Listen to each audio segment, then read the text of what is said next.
Happy Tuesday, everyone. We got a quick little burner coming your way today. It's going to be a little bit of leg action. This is going to be a fun one. I'm looking forward to this one. So before we get to the work set, let's talk about the workout, the warm-up. We got a Sumo good morning for 5, Goblet Squat 3 with a 3-1-3 tempo. Moving into a jump drop drill for 3 to 5 just to start warming up those legs a little bit to get used to jumping. And then we have our jump squat for 20 seconds. Again, not for max reps, just for skill, positioning, chance to get a little bit more explosive in the hips. But again, we have 3 different variations. Pick the one that suits you best for that moment. After that, we'll go back to the top, hit that for 2 rounds. Then we're gonna grab our dumbbells and we're gonna start warming up our movement with the dumbbell. We're gonna work on a dumbbell deadlift for 3, into a dumbbell hang power clean for 2, dumbbell front squat for 1, into a pause dip, 3 at 3 seconds, dumbbell push press for 3, and then repeat. So it's going to give us a chance to work on all those skills with our dumbbell. If you have a single dumbbell, do all on one side, flip sides, take it down the other side. If you have 2, obviously just work through it with both dumbbells. Or if you've been working with 2 for the majority of time, try some unilateral work in the warm-up, see how it feels. Even if you use 2 dumbbells in the workout, there's nothing wrong with using a little bit of single arm work to warm yourself up and get yourself prepped. It helps build stability and some nice balance in the body. After that, you're going to hit a practice round. The practice round is going to be a little mini round of what we got going on over here. So what we have in our workout, we have 3 rounds of work. We have 20 box jumps and we have 10 dumbbell clean and jerks. So it's going to be pretty fast and furious in this one. It all depends on what we choose for our box jump option today. So have some fun with this one, you guys. I hope you enjoy it. Let's get you warmed up. Take her down. All right, let's start by getting those feet under those hips. Let's take the arms up big and tall. Let's give ourselves a little shrug. We'll come down with the arms, little side bend, a little reach to the side. We'll reach to the side, big reach. Good, we'll bring those hands to the hips. We'll take those hips around nice and gentle. Again, we did a lot of bridging yesterday, so we want to make sure that those hips feel pretty good, pretty loose. We'll go the other way. Just kind of waken those things up a little bit today, making sure they feel good. We'll come back to center, take those feet together, nice and easy around those knees. Again, just making sure they feel good, other way. Loosen them up a little bit. We'll separate those feet a bit so the toes point straight ahead. Let's rock a few calf raises. So let's push through those toes, balance between the big toe and pinky toe, slow lower down. Push into those toes, slow lower down. Push into those toes, slow lower down. Good, big stretch. Let's forward fold, touch those toes, walk up those shins, nice flat back. We'll frame a foot, step back into our lizard, nice and square in the hip. Hand on the front foot, I'm gonna turn the torso, come back to center, lower the knee, press the hip. Come back to center, straighten the leg, turn the torso, back to center, lower, press the hip. Good, one more time, straighten the leg, turn, back to center, lower, press the hip. Good, plant the hands, straighten the leg, step back into that down dog, reaching those hips. Come back into that plank, step the other foot up. Good, inside hand on that front foot, we're gonna turn the torso. Back to center, lower the knee, press the hip, come back through, straighten the leg, turn, back to center, lower, press the hip. Good, one more time, straighten the leg, turn, back to center, lower, press the hip. Good, plant the hand, straighten the leg, step back into that nice solid down dog, reaching those hips. Back into that plank, and tiptoe those feet up.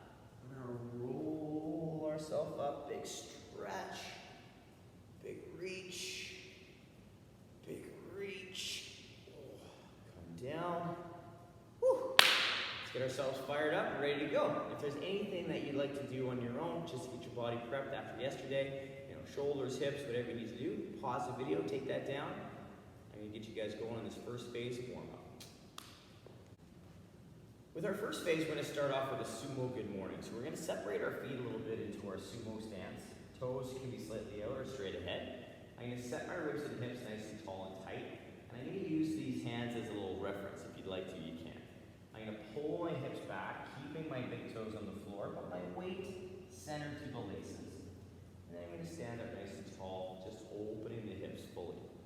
So drawing the hips back, pulling them back to the back wall, and then standing tall. Nice and open. Looking for that sensation through the hamstring. We're not trying to lay our chest on our thighs, so I only want you guys to come down to about 45 or 90, wherever you feel that good sensation through the hamstrings because of the drawing back of the hip. Our next exercise we're going to play with is our goblet squat or air squat. So if you're not quite ready for a goblet squat just yet, do a couple sets of air squats just to get yourself ready. My feet are going to come into my regular squat stance, so just outside the hips to shoulders. I'm going to stand nice and tall again with that dumbbell under the chin. If you're doing an air squat, it's the same stuff except no dumbbell. So I set my ribs and hips so I'm good and solid. Keeping my feet flat, I'm going to draw the hip to the heel. Knees track those toes, my body stays tall. I push through those legs to stand upright. So I want to try and keep that body as upright as I can.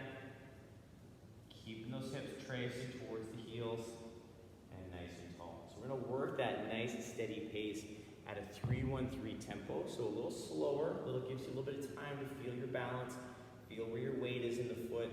But again, like the good morning, you want to keep the weight through the laces, but keeping that big toe down so we have that nice flat foot contact. Now after that, we're going to get a little bit more dynamic. So we're going to work on our jump drop. I'm going to turn to the side so you can see my hips, but I'll show you from the front for the knees. We're going to come up onto the toes, working on that good balance through the big toe and the pinky toe. And then you're going to hear me say down. And we're going to pull ourselves down into our power position. So we're working on that balance. We don't have to stay here for very long. And then we pull down, knees out, feet flat, ready to go into that rebound. But we're not working the rebound just yet. We're just working on the drop. Just giving ourselves a chance to pull into that receiving position of our clean. And when we go to do our jump or box jump option. So it's going to get our body ready for action. So we're balanced on the toes, nice and set, pull, and we land super soft, upright in that body, in that little hinge, but we're getting that good solid knee position and absorbing that impact. So keep that in mind, keep playing with that. We're not bouncing, jumping, we're just drawing down into that good, strong squat stance. After that, we're going to work on our jump squat. So we are going to get a little bit of explosiveness in those legs after we practice absorbing that jump. So we have 3 variations of the jump squat, one of which is our regular air squat. So we can work on that good stance, feet hip to shoulder, knees track the toes, feet are flat, and I stand up.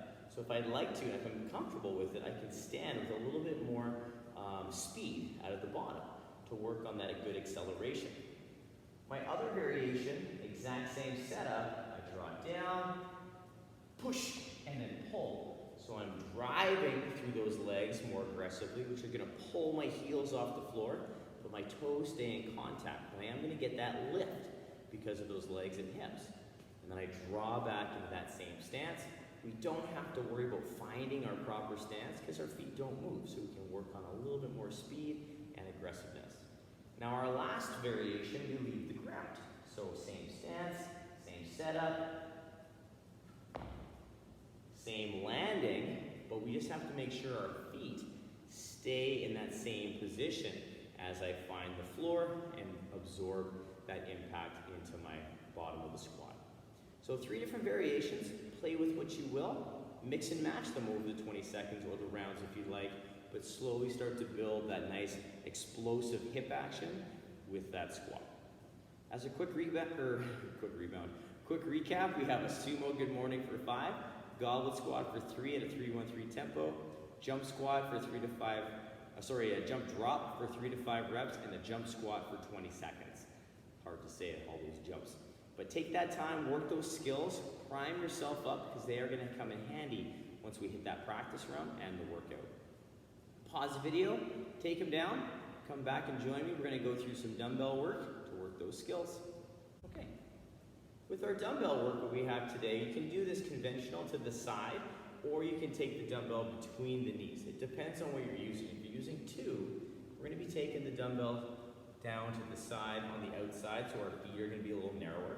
If we're using a single, you can choose to go to the side, or you could choose to stay in that sumo stance and work between the feet. It's whatever you feel comfortable with and whatever you want to work on. I find with a single dumbbell, I'm a little bit more comfortable and I feel I can get into a good flow with the dumbbell going in between my feet opposed to the side. But if I'm using two, I'll always go to the side and I'll work that good clean technique through that movement set. So practice, play, see what works best for you and implement that into the work set today. Regardless of where we take the dumbbell from, the hinging and the mechanism of moving the dumbbell is the same. So keep that in mind as well. Even if you change up where you hold the dumbbell, the movements are basically the same in terms of mechanics.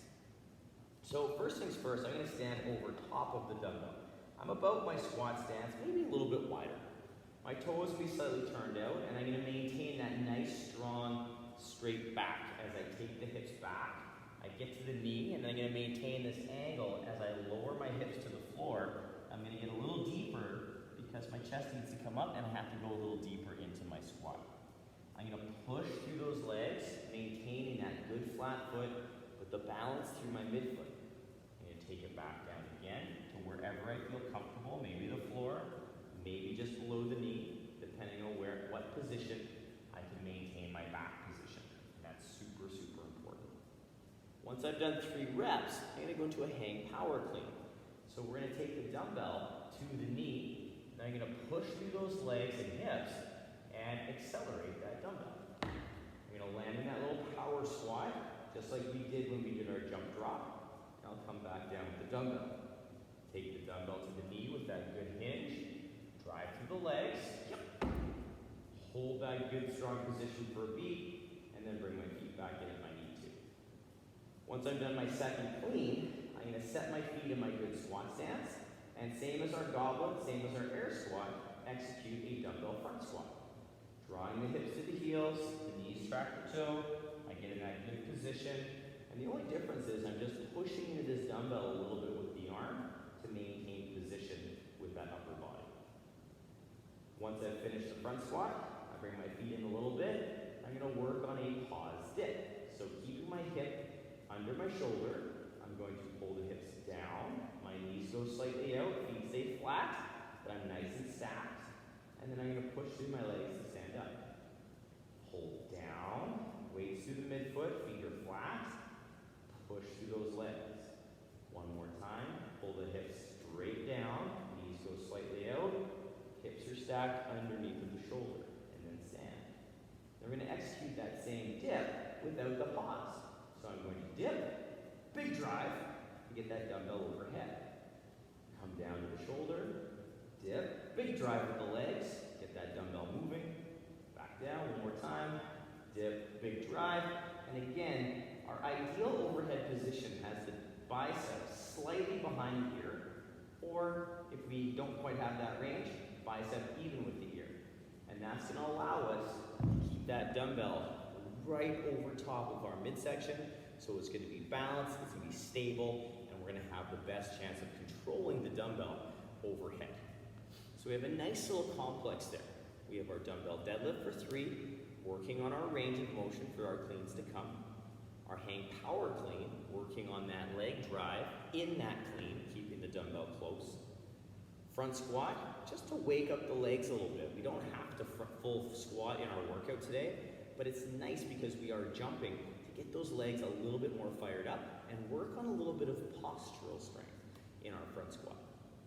From there, we're going to work on our dip, so working on the vertical torso and those knees slightly out, and then we get to pull it all together with that good push press as we drive overhead.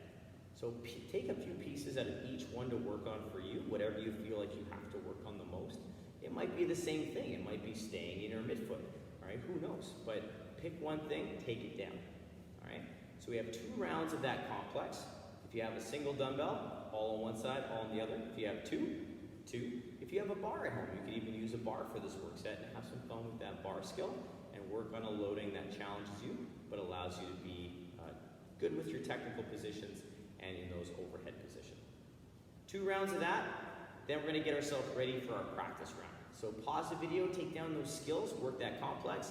Come join me, we're gonna chat about our 2 movements in our workout today. All right, we have 2 movements in our workout today, the box jump and the dumbbell clean and jerk, or clean and press. So what we have for you guys, we have a box right here. So if you do have an apparatus at home that you're comfortable jumping on that's stable, very important, make sure it's stable. We don't want you jumping on an unstable surface, not very safe. But if we do have this, we can use it. So what I'm gonna do, I'm gonna get that same kind of power position that I was receiving myself in our jump drop. And then I'm gonna drive out of the bottom onto the box. I'm gonna stand up tall, and I'm gonna step down. Stepping down is always a nice option off of a box jump because it's gonna save your ankles, your hips, and your knees, just a little bit of extra impact. Most of the impact on a box jump comes from the jump down, unable to absorb that impact safely. The jump up, not so bad. It's the jump down that usually causes the grief. So unless you have a pretty soft rebound or soft absorption, I'd rather see you step. You don't lose any time, but it also helps keep your heart rate down a little bit as well, keeping you in a good rhythm. Now if you don't have a box that's stable to jump on, but you're comfortable stepping, you can also work a step up, weighted or unweighted, as we work on that back and forth through those legs.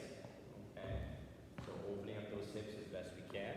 We can also change it up a little bit, and if we can work on a lateral step over, focusing on keeping the knee over top of the heel, and we can keep that foot on the box. It just cuts down on our chances of tripping as we move back and forth. It doesn't make it easier nor harder to bring the foot down. It does cut down that chance that we're going to kind of clip the box as we go. So keep that in mind. You can play around with that option as well. Now we have a couple other options for our jump as well. One of which stems right back to our opening drill, the jump drop. But we're going to work on that vertical power jump. All right, so we're going to work on pulling back into that little hinge, driving up and then pulling back in and rebounding anywhere from 3 to 5 or even 5 to 10 reps at a time, depending on your comfort with the jump. What these look like, I'm going to slam off 3 here. I'm not going into a full squat, but I'm landing in that power position. All right, so I get that little swing, hop, hop, hop, and I'm not trying to jump as high as I can. I'm just trying to get that nice rebound, a little bit of power output, so I really work on that nice explosive, fast turnover at the hips. So that's option number 1. I just did 3. My heart rate just jacked right up there. So it's very, it's a nice cardio experience. It's also a very nice option if you are used to doing fast box jumps with rebound, because it does give you that same stimulus, except you don't have to worry about jumping onto a box. You can keep those reps going and really work on building your capacity for those box jumps. Another option we have for you guys is a broad jump. So it's the same setup, except we're going to jump horizontal. So you can swing those arms, open those hips. We land in that same kind of position, that power squat, and then I can turn around and do it again. You don't need a ton of space. You can even just jump half the length of your yoga mat, or you can jump your entire yoga mat, depending on how comfortable you are with the jump. So that's another option for you guys as well. Along with our jump squat, if you'd like to work on a little bit more range of motion, but not worry about jumping as high. So play around with some different options, practice with them, each one, see which one suits you best, and then hit it hard in the workout. Our last exercise in our workout today is our dumbbell clean and jerk or clean and press. So what we have for this, we broke down the clean and jerk in a bunch of movements in our warm-up complex. Now I'm just going to show you what it can look like together to a couple different variations. So with this movement, technically we're going to take it from the floor or somewhere below the knee, and you can land in a power position, which is above the knee. So I'm going to set up over top of the dumbbell, I come down to the floor, I clean it, I stand up tall, I push press, or I jerk. So depending on what I have for my dumbbell loading, I can either work on that jerk or I can work that push press, depending on what I'm comfortable with. Keeping in mind, dumbbell jerks are very challenging, very unstable, unless you're very strong in that overhead position. So it's not a bad idea to practice this if you like in the practice round. And then if you want to do something you're more comfortable with, use the push press in the workout. The clean can also look like so. So I can come down to the floor below the knee, clean right into my press, or clean right into my jerk. So I can do that kind of hybrid movement where I join both movements together. Now, with this clean, if you're feeling a little tight in the hips today from yesterday's bridges and side lunges and whatnot, you can also take this from the hang, all right, if you'd like. So you can take this from the knee into that power position, and then any combination of those overhead positions that you'd like. So if you're feeling a little tight, you don't really want to go all the way down to the floor or below the knee, take it from the knee, work on that hinge. Now we only have 10 reps of this. So what I want you guys to think about today is when you're using this clean, you can do one of two things with a single dumbbell. You can do 5 on one side, or you can alternate total count of 10 reps, or if you have 2 dumbbells, just 10 total reps. It's up to you. So play with it, pick your way. If you're like, I always alternate, I'm gonna do 5 and 5 today. Not a bad way to change it up. Change the feeling in the arms a little bit, because it is gonna gas that arm out just a little bit more before, and the wrist in terms of your grip strength, unlike the alternating where you get a little bit of a break each rep. So have fun with this one, you guys. Remember, you don't have to go into a full squat today with this clean. You can take it from the floor, preferably. If you're feeling a little tight, take it from the knee and go from there. Quick little recap of this one. It's going to be quick. You have 3 rounds, 20 box jumps, 10 dumbbell clean and jerk, or 10 dumbbell clean and press. Have some fun with this one, you guys. It's going to be a fast turnover. Those legs are going to get a little jello-y because you're moving quick, but that heart rate is going to get there as well. So enjoy, have tons of fun. Always, always, always work for quality, and we'll see you tomorrow for some more fun programming. Bye, you guys.